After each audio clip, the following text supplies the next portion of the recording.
Kia ora and welcome to Tiny Talks, the podcast where big ideas grow from tiny moments.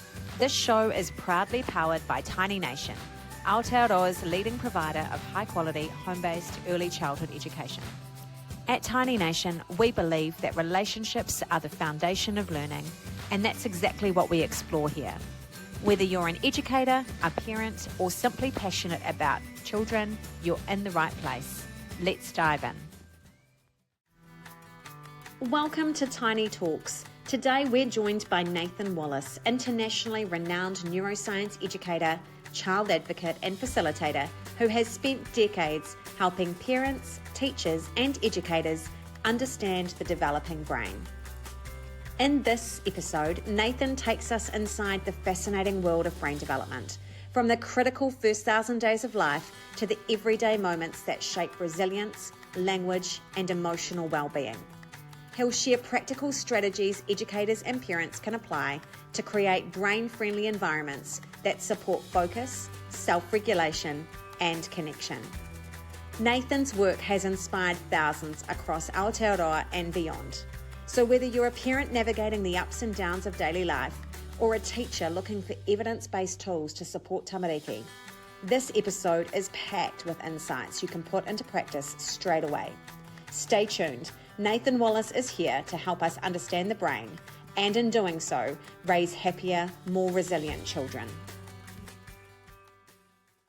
Welcome to Tiny Talks. We have Nathan Wallis joining us to talk all about how early brain development shapes a child's future. Kia ora, Nathan. Kia ora. Good to be here, Erin. Thanks for being here. And I guess the first question we have for you, just to share a little bit of your experience, and we know you have 20 plus years of experience in sharing neuroscience findings, particularly with parents, teachers and educators. What inspired you to start sharing neuroscience in such an accessible way for educators and parents? I think it was a natural progression. Like I knew I liked working with children. I had ADHD. I was kind of lazy. I wanted to do something that I really enjoyed, not something that I had to push myself to work at. I didn't want to be a lawyer because it sounded like a lot of hard work. I thought, what am I really passionate about? And I'm passionate about children being happy. So I started out as a teacher, worked out it was the naughty kids I really liked the most. The school worked that out as well and put all the naughty kids in my class. So I thought, well, I might as well go back to university, do more qualifications so I can just work with naughty kids. So I went back and did a master's degree, specialising in child counselling or around trauma specifically.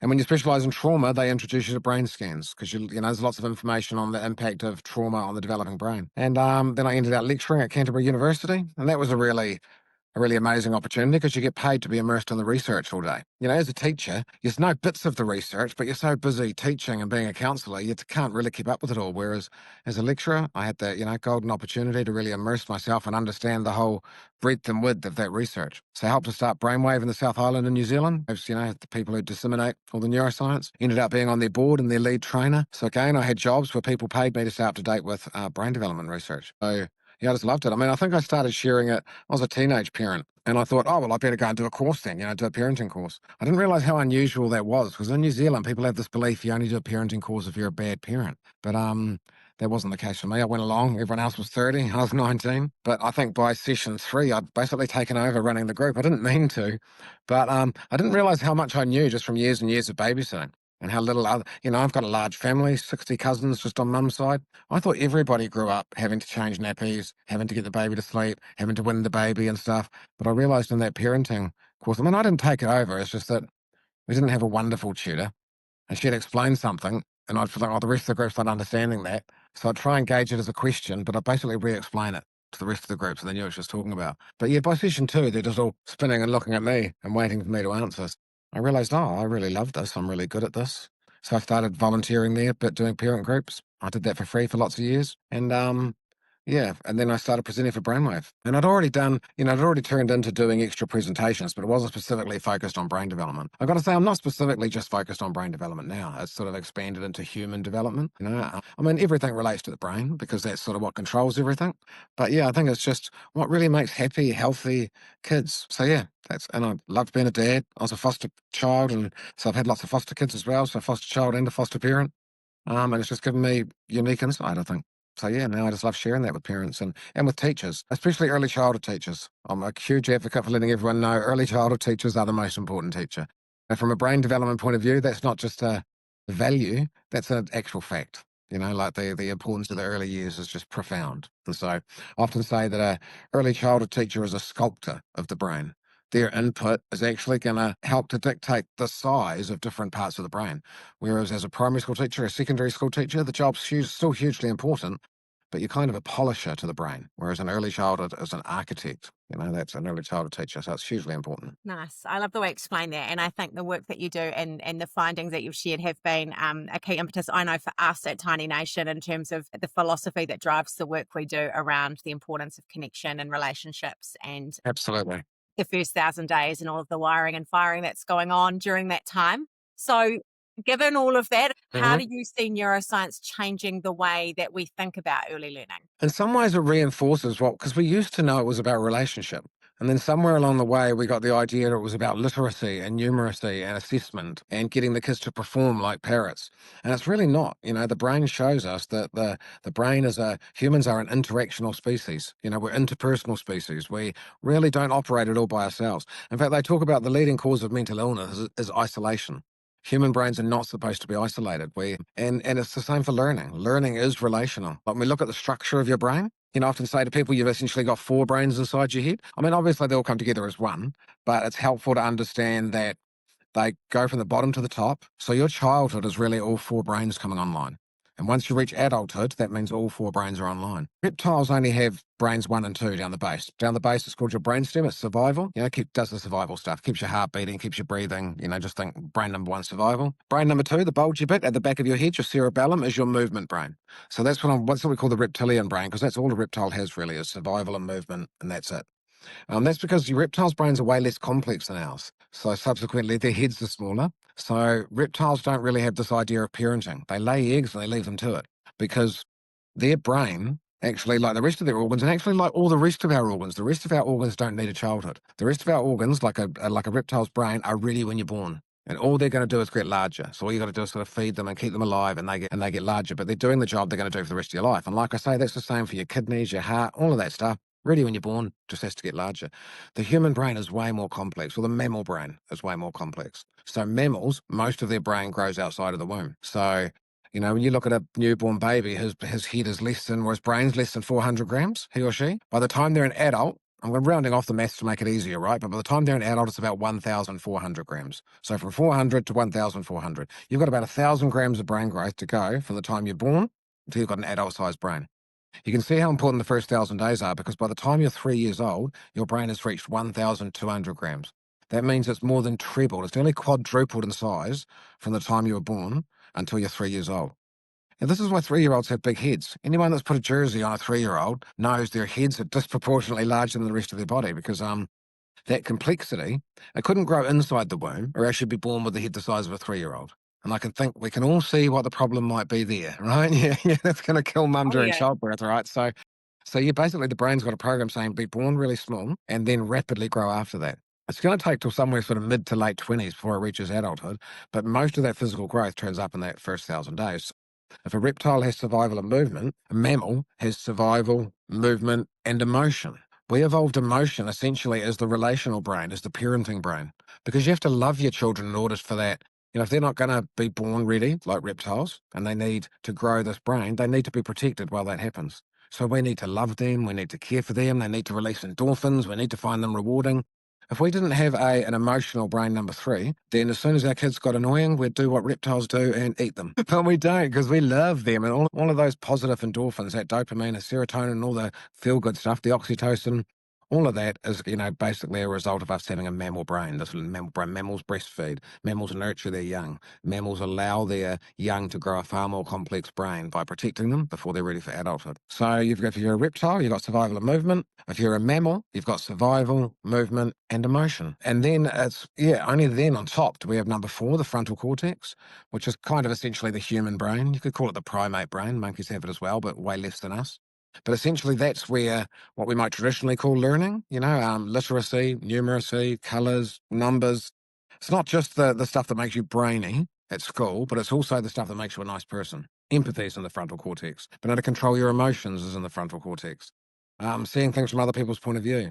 It's basically everything that makes you brainy And everything that makes you a nice person is up there in brain number 4. But when I talk about the relationship of learning, it's called the neurosequential model. Neuro just means brain. Sequential is a certain sequence. And that sequence is bottom to top. Brains have grown from bottom to top across your childhood. They have evolved from bottom to top. So number 1 was the first to evolve. Number 4 is the most recent. It's just a universal principle of brains. They work bottom to top. So if we want to get to that learning up in brain number 4, it is neurologically, biologically impossible for us to send messages straight to brain number 4. There's no structures in brain number 4 to take on the outside world. The only way to get there is through brain 1, through brain 2, through brain 3 to get to brain 4. So that's sort of a long way of saying that your relationship brain and brain number 3 is the foundation for accessing the learning. I could have all of the knowledge in the world about the brain, but if no one's listening to me and no one's interested in what I'm saying, and I'm using too many big words and baffling people, then all that knowledge in the world, it does no good. It's not going to get to their frontal cortex because their emotional brain starts to go, oh no, I'm not going to understand this. Oh no, this is too much for me. Alternatively, you probably learnt the most from the teacher that you loved the most. Because when you see Miss Honey or Mr. Honey, that teacher that's just like, wow, they love me and I feel so safe with them, that really puts the brain into a good neurological condition to go, oh, there's Miss Honey. Everything's going to be all right. Everything's safe. That emotional brain allows the energy to go up to the frontal cortex. If things get stuck, the lower it gets stuck, the worse your learning is going to be. An extreme example, if your life's in danger down in your brainstem, someone's chasing you with a knife, you're not going to be able to solve a calculus equation. You're not going to be able to, you're not even going to know what your middle name is in that moment because the energy is not going to get beyond survival brain up to the other brains. So we meet the needs of survival brain. That's relationship too. That's really about making people feel safe. Mm. But then we don't tie them up so they're not trapped in their movements, so they feel safe. They've had food, they've had sleep, they've had all that survival need. So all right, the survival brain passes the energy up to the next brain. You're not bound, you're not contained in any way. You've got freedom of movement, so the information is not bound in your movement brain. And then it moves up to your emotional brain, and that's where I think that's saying if you believe you can or you believe you can't, you're right. So that emotional brain decides how much of that frontal cortex you're going to get up to. You could have Albert Einstein's frontal cortex up there waiting for your brilliance, but if your limbic system starts to believe I'm stupid, you're never really going to access that frontal cortex because your emotional brain doesn't let the energy behind there, beyond there. So all that relationship stuff, making kids feel safe, making kids feel valued, making kids feel seen. When the kids light up when they see you, then that's the most important part of learning. That's the precursor to learning. Oh.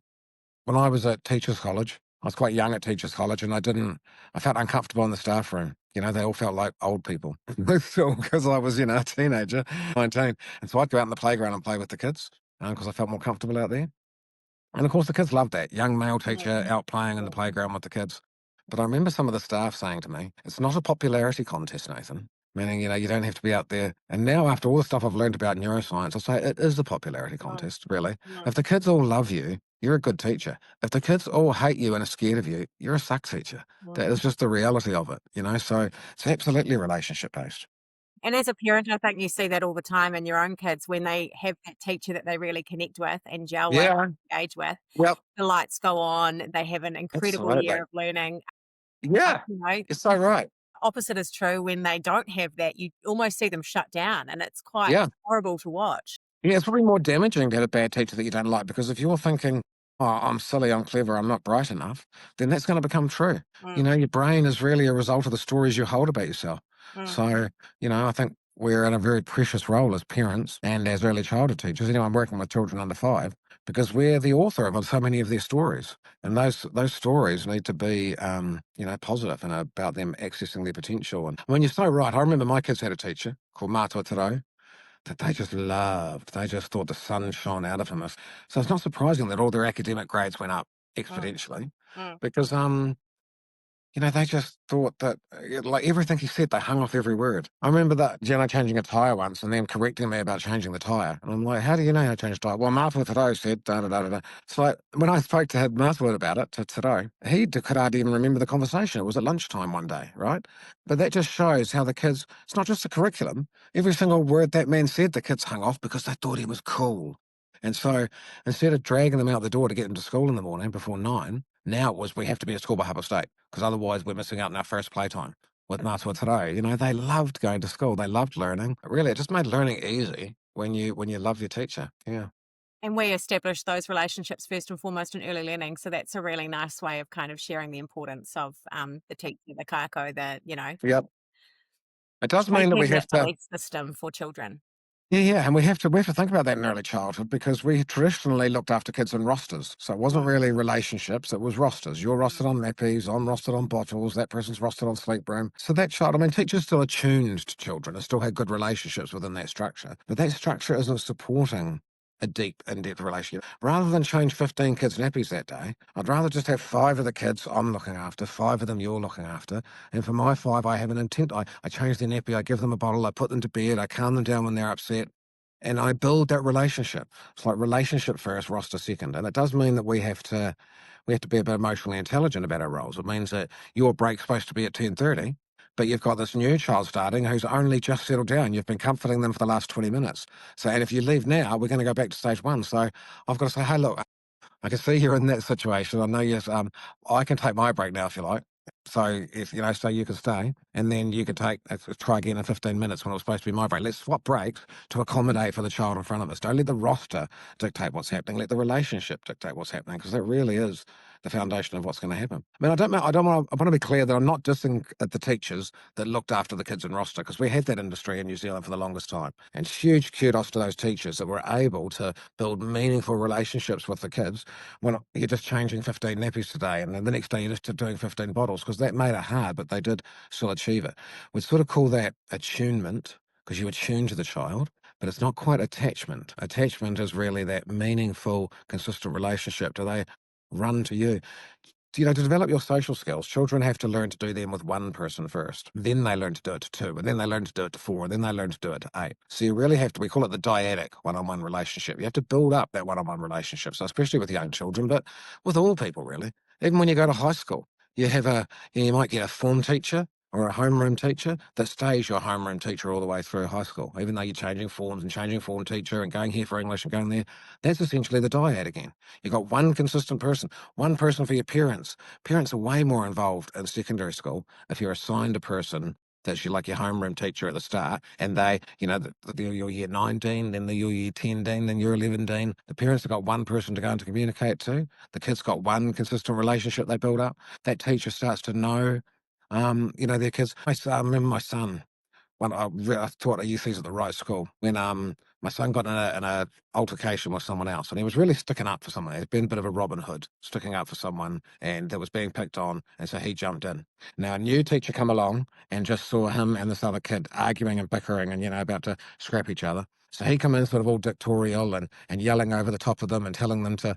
My son's trying to explain, but he's yelling at him. This other teacher walked past and went, "No, no, stop." One of my sons said, "It won't be anything he's doing." No, and the other teacher go, "You weren't here." So I don't need to be here. If he was doing it, he was sticking up for somebody. You need to back off. This is a good kid. Like that teacher, because he knew my son, and so I thought that showed how well that school understood it, because he didn't need to know she did that and then he did that, and he knew, no, if this kid's in a fight, he's defending someone. That's that relationship. I really felt like my son was seen, and yeah, and that teacher was able to know he must be sticking up for someone. To know that, that's that relationship learning. No wonder my son had such a positive experience of school and has gone on to university and stuff, and because he was held.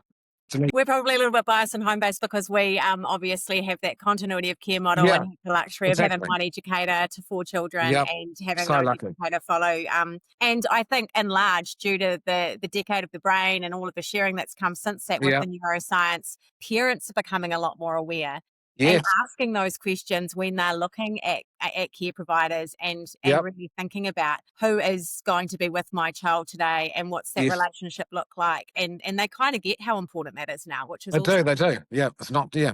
I mean, I often say to people, I talk about the amount of cortisol, the stress hormone that you release. So essentially, in that first 1,000 days, when you're gathering data on what sort of brain you need for the rest of your life, overall, our goal is to keep cortisol as low as possible. So actually, the lowest known levels of cortisol for a human baby are when they're in kangaroo cuddling with their mother. When they're skin to skin, chest contact, that's the lowest amounts of cortisol. If babies could rule the world, they'd probably stay there for the first 18 months. If they just made all the rules, right? No one's going anywhere. You're staying here with me. But essentially, when it comes to childcare, if you release this much when you're with mum, you release like this much when you're with nana, not much more, but a little bit more.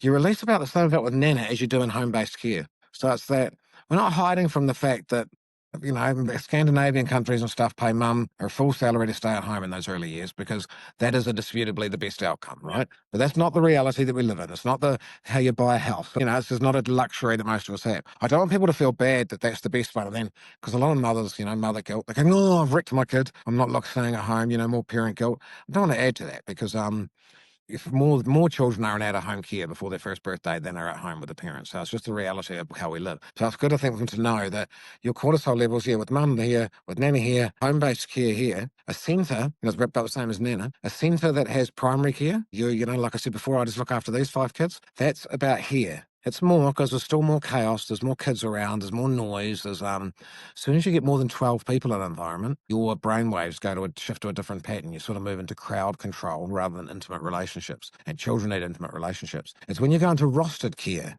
that the cortisol levels just skyrocket. So I say to parents, as long as you can avoid rostered care for your infant under 3, they're probably fine. But if you can't stay at home, and a grandparent's not available, the next best bet is home-based care. And then if there's for some reason that's not available in the community, then go to a centre, but ask to the centre, do they have primary care? If they in any way say no, or they say, oh, all of our teachers are attached to all of the kids. If they don't just say yes, turn around and walk out again, because you don't want your kid in anything other than primary care. And yes, I love home-based care because it does that. And you often form those lifetime relationships, where you just, you looked after that kid for 3 years or something, you're always going to care about where they are and what they're doing and how they turned out and stuff, So I think that's one of the really rich things about home-based care. And there's so many kids that still have that relationship or still pop around there on the weekend or something, and they're bloody 10, 11 now. Yeah. Yeah.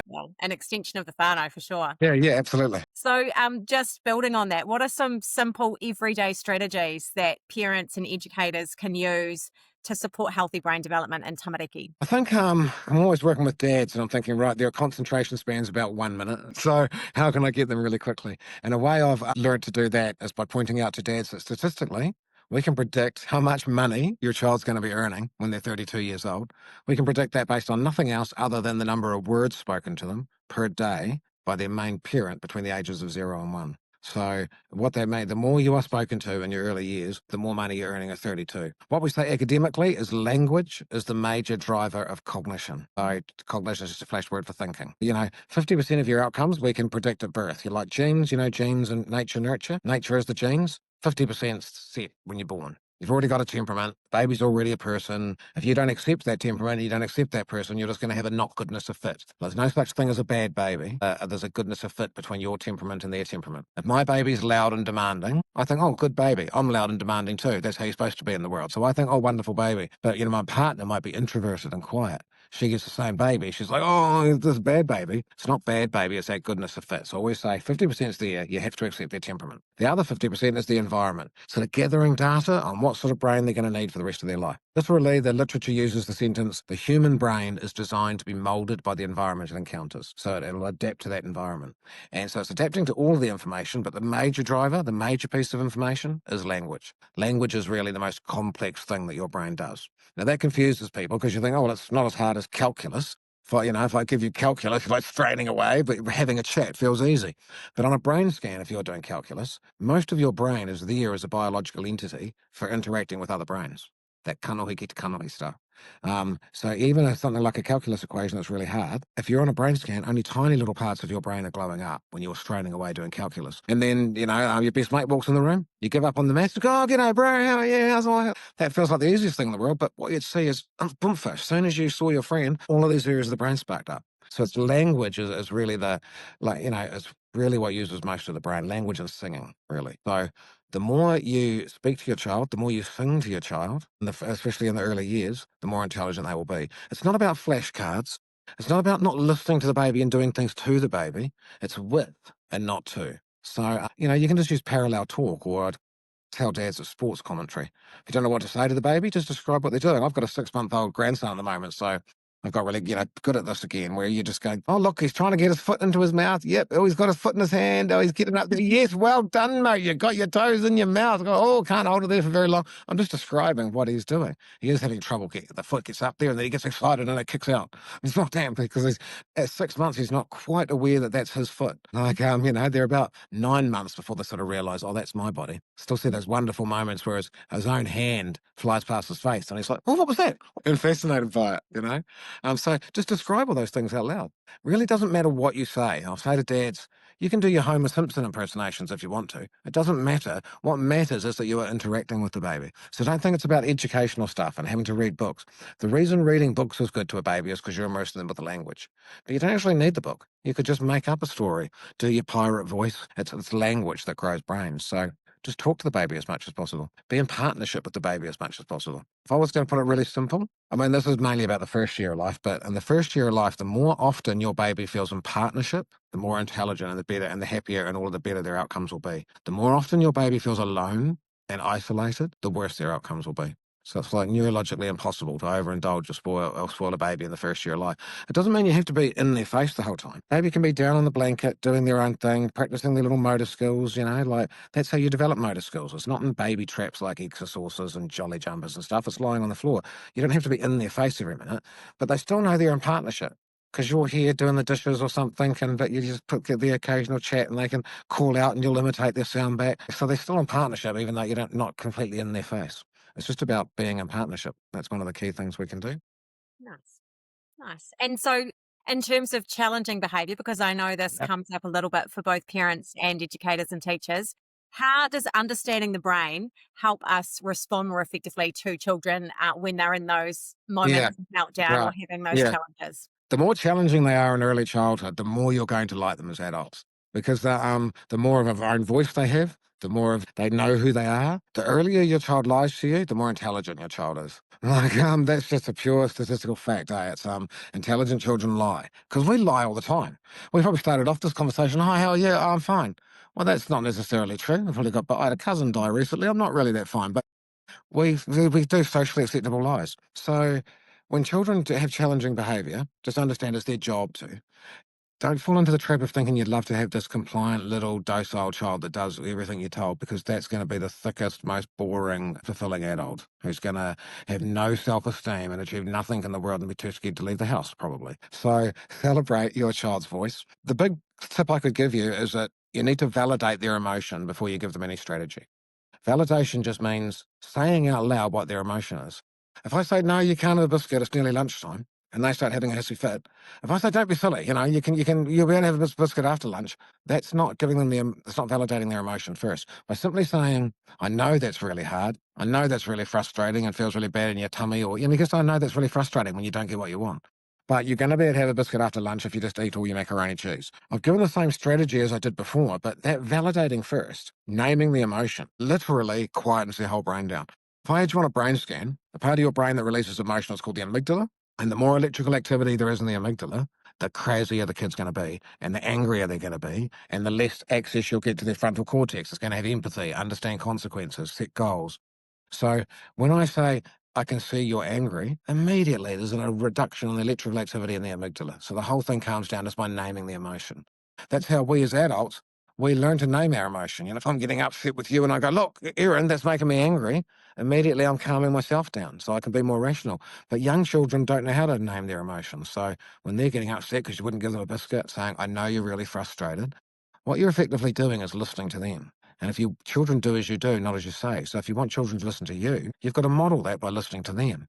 And it's understanding that 95% of their worldview is emotion. If you don't speak to that emotion, you're not listening to them. Subsequently, you'll have kids that don't listen to you. So that's my major strategy is validate the emotions first. I have a 1, 2, 3 step method for behavior. I always like to point out it's never going to be easy. There's no magical recipe that makes this easy, right?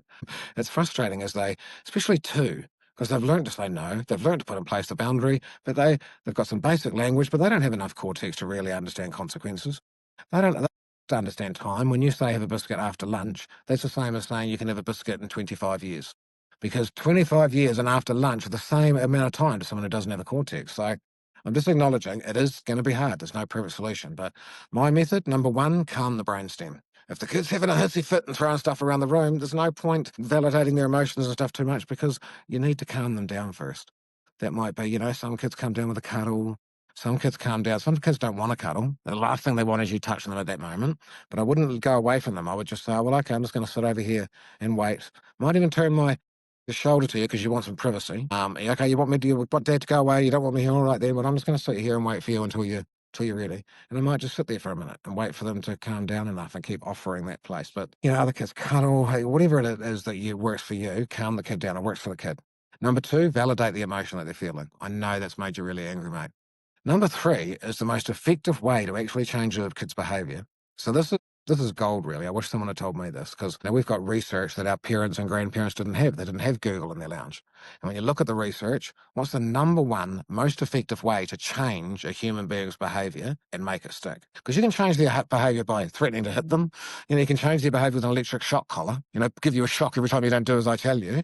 That's not going to change their behaviour. As soon as you take that collar off, as soon as you're not there to hit them, the behaviour doesn't stick. So what's the number one way to change behaviour and make it stick? And it's a thing called cognitive training. So remember, cognition is just thinking. So it's effectively thinking training. It's deceptively simple. It basically means tell the kid what to do instead of what not to do. Cognitive training is 25% of your brain. It's taken up with the parietal lobe. It sort of gives you your sense of proprioception and where you are in space, and it does lots of things. But one of the things it does is visualize language. So if I say to you, picture a pink cow, 25% of your brain pictures a pink cow. That's its job, right? When I say don't picture a blue house, you still picture a blue house because you can't turn that part of your brain off. Even the people that think they did, actually, a blue house flashed and they pushed it out again to keep it blank. You can't turn that off. It's when I say pink chicken, blue house, orange car, well, 25% of your brain is instantly picturing the thing I just said because that's its job. So when you relate that to behaviour management, it makes no sense to say to someone, don't hit your sister. Because now 25% of your brain has got a clear picture of you hitting your sister. If I say don't stand on the chair, you can't picture don't standing on a chair. You've immediately got a picture standing on a chair. So cognitive training is simply tell them what to do. Sit down on the chair, mate. Everyone else is sitting on the chair, you need to sit on the chair as well. By saying sit down on the chair, it's not a guarantee he will do it, but humans generally do what 25% of their brain is picturing. So we like to change the kids we like to blame the kids for their behaviour, but really a lot of it is in the language that we immerse them around. If children are in environments where it's like, no running, no fighting, no spitting, then expect the children to be running and fighting and spitting because that's the image that you're putting in their heads with your language all day. If you're in an environment where you're going walking inside, gentle hands, you're probably in an environment where kids are walking inside and using gentle hands because, like I said, we like to blame the kids, but it's us that has all the power. It's us who have the adult frontal cortex, and it's our language that dictates a lot of that behaviour. I worked at Teachers College for a lot of years, and you go into early childhood centres to, assess teachers, and you go into one centre and, be in a rough area, got parents who are gang members and PE addicts and stuff, and the kids might be really rough and full on and swearing and hitting and stuff. And the teachers will say, oh, it's the community we work with, they're really rough. But then you go to another centre down the road that's effectively the same community, and the kids are shaking your hand and they're polite and they're courteous. Turns out the difference wasn't the parent community. The difference was the language coming out of the mouths of the teachers. At that centre, they were saying, no running, no fighting, no spitting. So they were running and fighting and spitting. Down there, the teachers were, use gentle hands, walk inside. If a 2-year-old, let's give it a really nice solid example, if a 2-year-old smacks another 2-year-old over the head in the sandpit to take the toy, if I say that's naughty, no snatching, that hurt your friend, time out, whatever, none of that's cognitive training because none of it's empowering the child with what he should have done instead. A cognitive training response would be, say, it's my son and I'm the dad, I see him and go, mate, if you want the toy tractor, you need to go up to your friend and say, can I please have a turn after you? And wait for your friend to give you a turn. Now, if he's 2, he's obviously not going to turn around and say, oh, well, that sounds great, Dad. Thanks very much. I'll do that from now on. Problem solved. Like, he's only 2. But if every time he smacks someone over the head to take the toy tractor, I again describe the behaviour he should have done instead. Mate, you need to go up to your friend and say, can I please have a turn after you? And wait for your friend to give you a turn. By the time he's 3, I would have said that 100 times. And you'll more than likely have a 3-year-old who's walking up to people saying, can I please have a turn after you? Whereas if all we do is say, no snatching, naughty chair, time out, all of that stuff, you've probably got a 7-year-old who's still smacking people over the head to take the toy because we've never empowered them with the cognitive training of what to do instead. Now, it's worth noting that works on husbands as well, not just children. Like, it's not just for children, it's for all human beings. It works on husbands, wives, spouses. The number one way to actually change behaviour is to help them by describing what the behaviour is.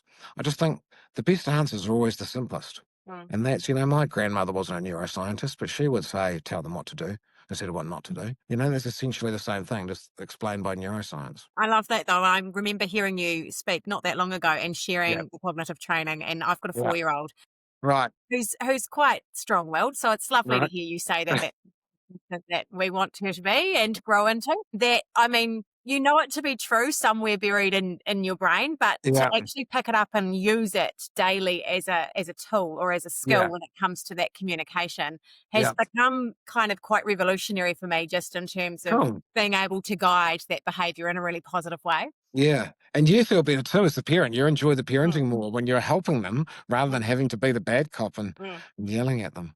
Yeah, Yeah. totally. So, in terms of the challenges and obviously the setbacks that you have as a person, as a child, as an adult, and we've talked about the challenging behaviour side of it, but this word resilience has become quite the buzzword, particularly in early Yep. childhood education. Yep. Can you share a little bit more in terms of the connection between neuroscience and resilience and Okay. Yep. how we can practically build this Okay. really Yeah. important life Yeah. skill I through mean, growth? I'm glad it's a buzzword in early childhood because, cognitive learning, literacy and numeracy, whether you learn that at what we say is cognitive results plateau at 8, what that means is whether you learn to read at 4 or whether you don't even start to learn to read until you're 7, by the time you've 8, you've got the same reading age. So that's why Scandinavian countries don't start formalised teaching of literacy and numeracy until you're 7, because there's really no advantage. You're just introducing black and white thinking, really. Literacy is black and white. This is a T, has to make a T sound.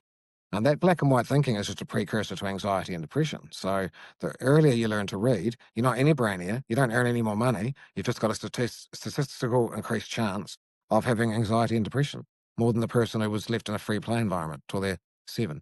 So we're saying that literacy and numeracy should be at the primary school. Early childhood should be about play, and the play is what builds resilience. So, when we talk about resilience, that's the social emotional well-being of the child. That's what's going to determine really how brainy they are, how confident they feel, how much they love themselves, their self-esteem, their ability to get it wrong. That learning is lots about making mistakes and heaps of times and then getting it right. You got to bring the social emotional conditions to do that. So yeah, that's what resilience is. It's that persevering. So the best resilience is really when we as teachers scaffold the kids' learning, but follow the kids' lead. Let them, that extra cup is not going to fit on top of the stack and it's going to now make the whole stack collapse. But when you stop them putting the extra cup on in order to save the tower, you're denying them that opportunity of learning that, oh, that's how many cups it takes before the attack starts, before it collapses. So yeah, in general, so I'd say follow the kids' learning. Play-based learning, with child-centered learning, where the teachers are still very much active. This is not the teachers standing aside talking about what they did on the weekend. That's not play-based. That's called neglect. But it just means that they're not like a primary school teacher that can say, right, this is what we're doing now, and I'm the knower, and you're the not know, and I'm going to teach you. You're the empty vessel that I'm going to fill up with my knowledge. It's not that. It's going that I want to bring stuff out of that child. I want to be here to help. You're in charge, mate. Yeah, I think as an early childhood teacher, you're better off to think of yourself as the employee of the child, like to get rid of that teacher construct, because our teacher construct means you're in charge and you're the knower. And this is not. You're the facilitator of their learning. You're the number one assistant to be there. They're the lead scientist who's learning about the world, and you're their lab assistant. And the lab assistant doesn't tell the lead scientist what to do. They're just there to help and scaffold, and they can try, oh, they've tried this. But really, it's about respecting the authority of that learner. Children are better at play than we are. Let's just accept that. So we shouldn't be trying to teach them in early childhood. We should be following them. When we talk resilience, I often say to parents, if you put it into just the research-based terms, if you're in the middle of the spectrum, this is the risk spectrum. It's all the bad things that happen to you. We know that kids get, sexually abused. They grow up around domestic violence. They get hit by their parents. Parents gone to jail. A parents been in foster care. All these negative things that we know lead to negative outcomes. So that risk spectrum is the kid, after gets the worst outcomes, goes to jail, is unhappy, all the horrible stuff.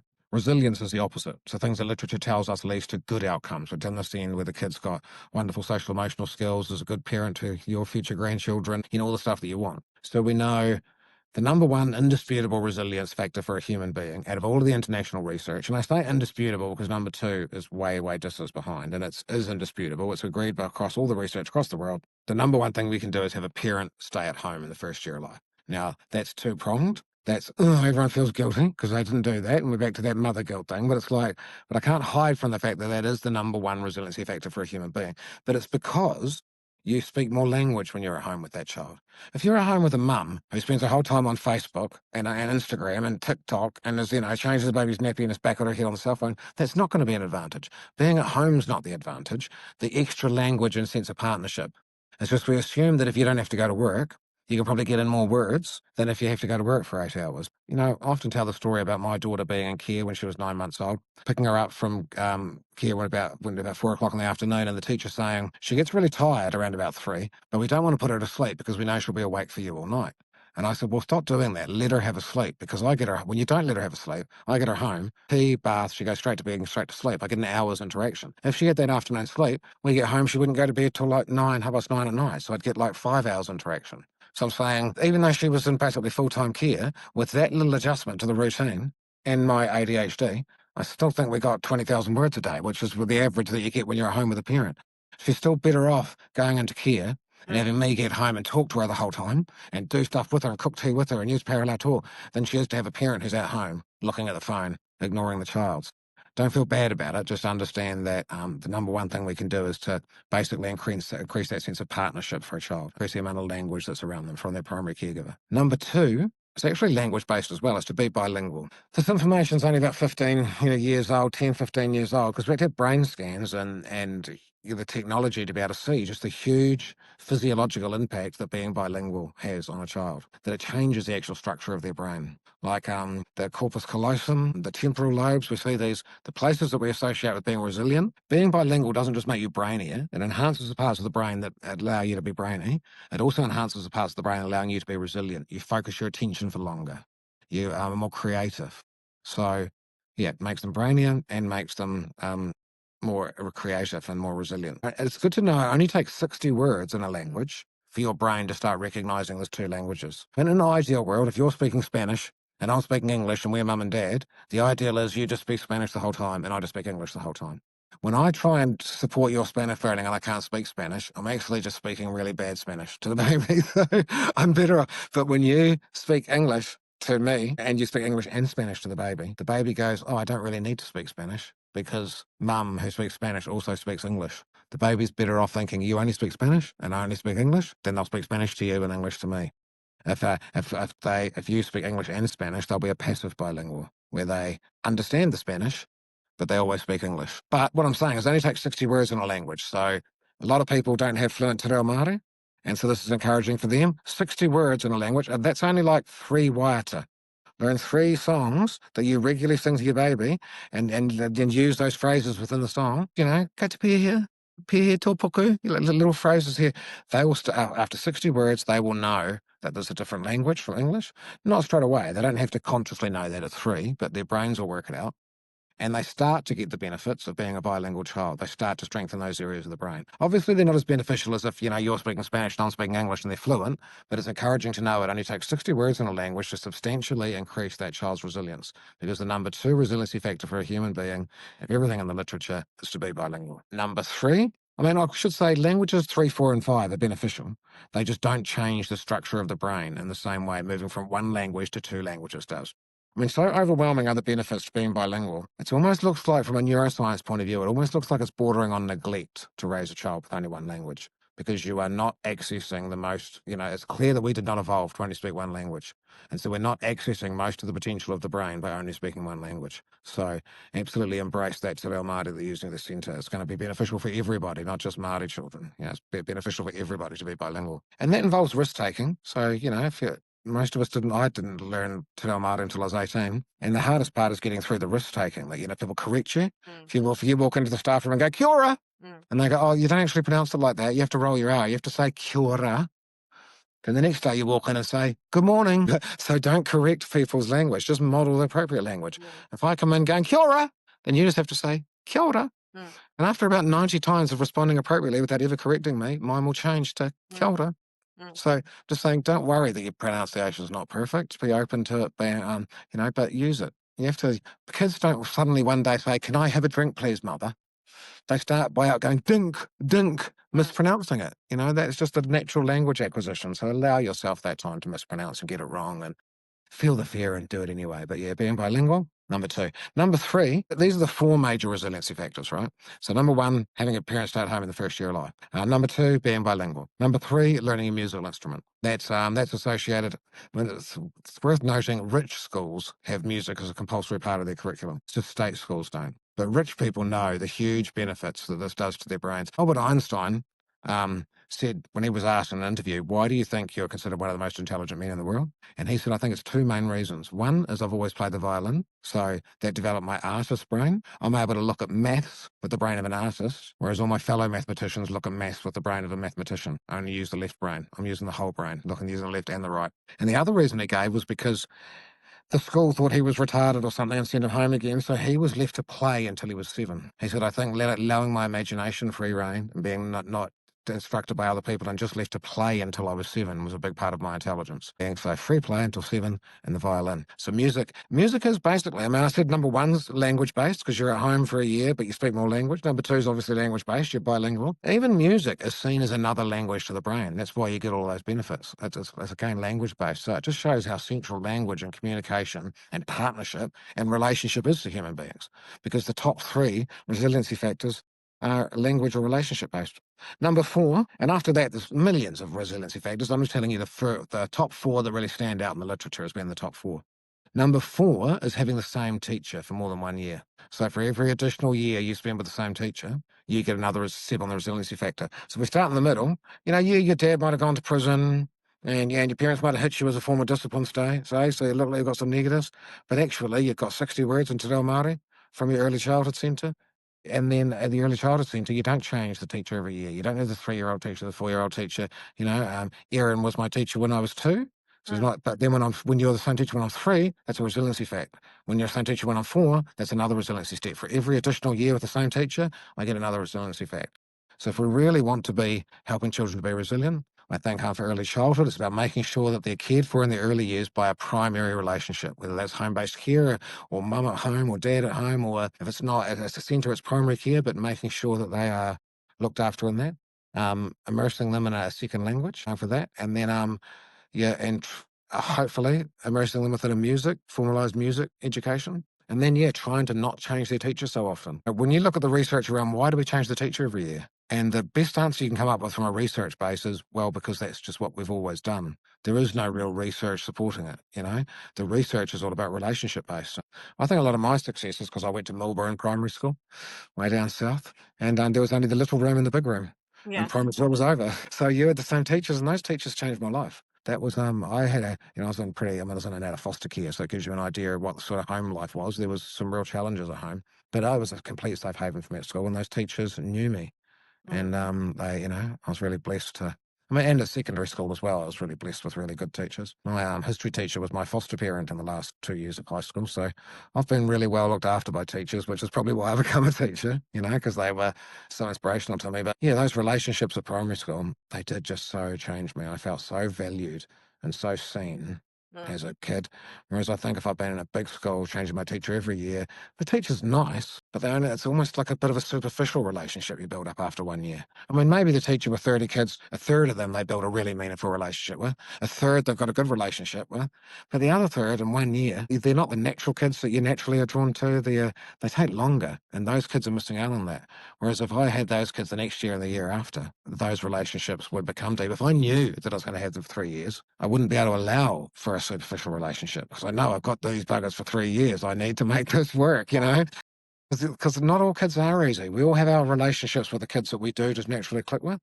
I mean, for me, it's the biracial, naughty little Māori ADHD boys. We just click like that. They speak each other's language. They recognise me. Don't have to open my mouth. I think they go, "Oh, there's one of us," when I walk in the door.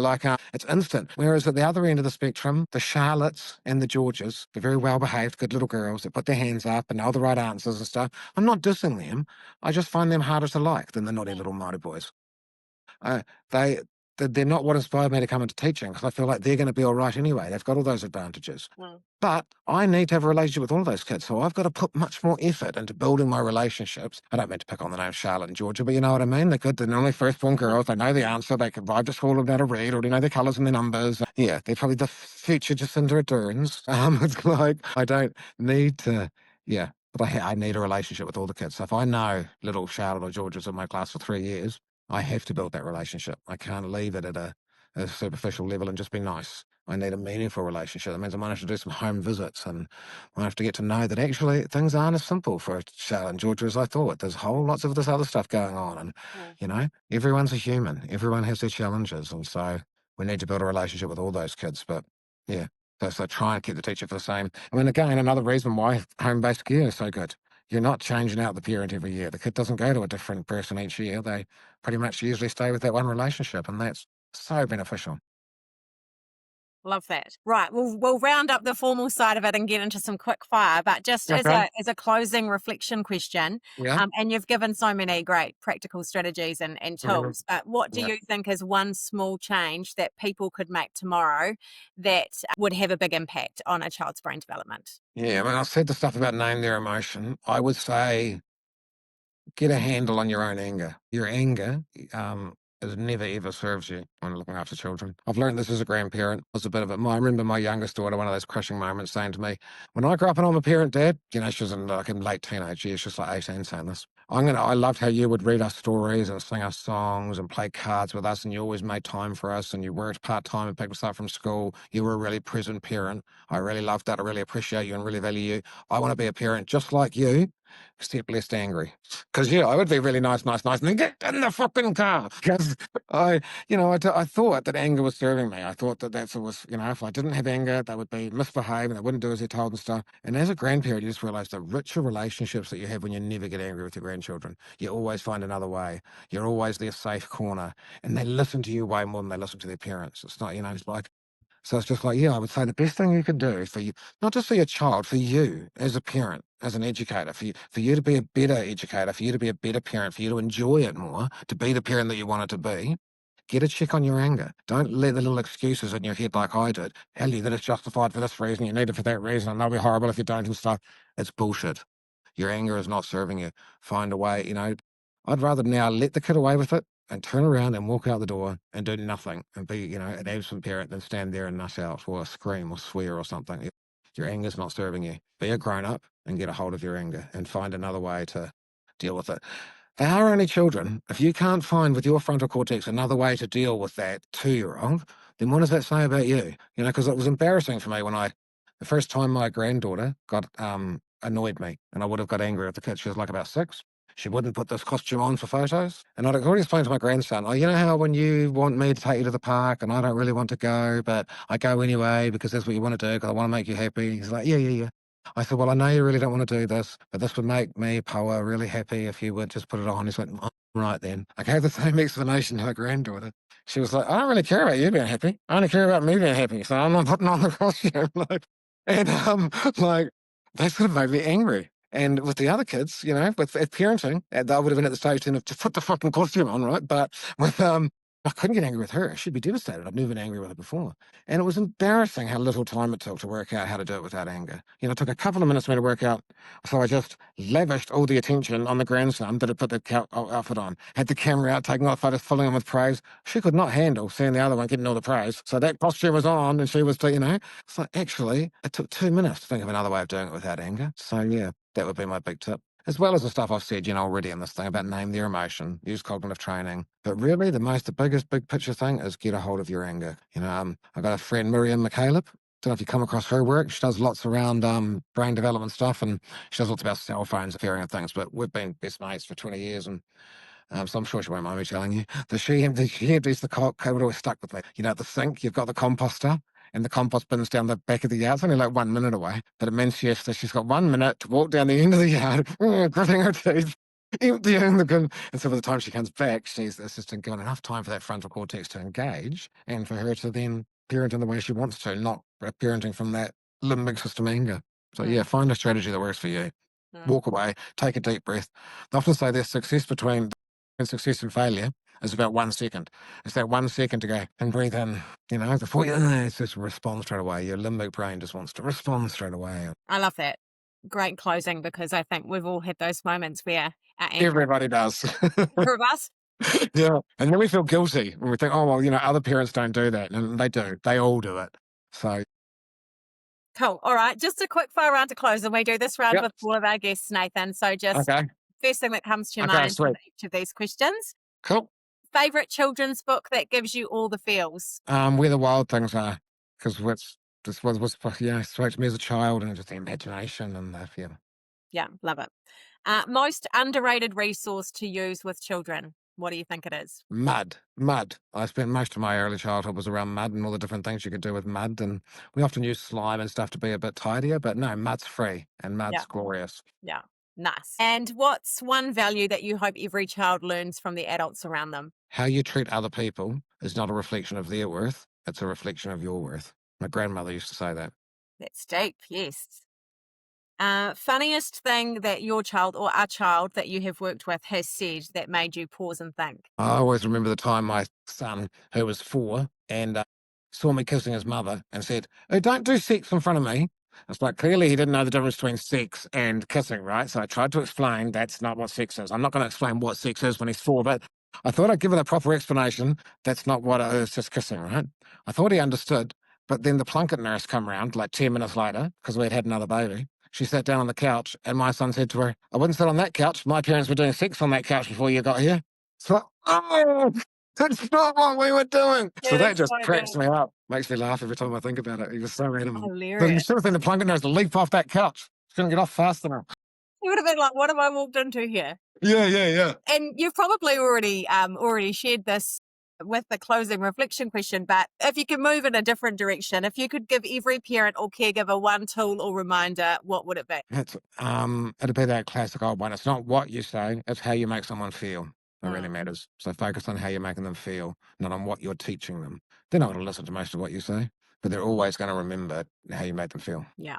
Yeah. I think that links back to that relationship aspect and the teacher back, Absolutely. that core, Yeah, sculptor, like you mentioned. absolutely, Erin. Absolutely. Beautiful. Hey, thank you so much for your time today, Nathan. We really appreciate it. No worries. Sit here and talk all day. It's so many learnings, so many reflections. So Oh, kia ora yeah. and thank you. Kia ora, Erin. Have a good one. See ya. Calling all educators. If you've ever dreamed of working in a way that honours your values, your lifestyle, and your love for children, Tiny Nation is your next step. We're on a mission to grow our incredible community of home-based educators across the country, and we're making it easier than ever to get started. With flexible support, exclusive professional development, and a values-led approach, Tiny Nation helps you turn your passion into purpose. Head to tinynation.co.nz to learn more about our educator grant and transition support campaign. Let's build something beautiful together.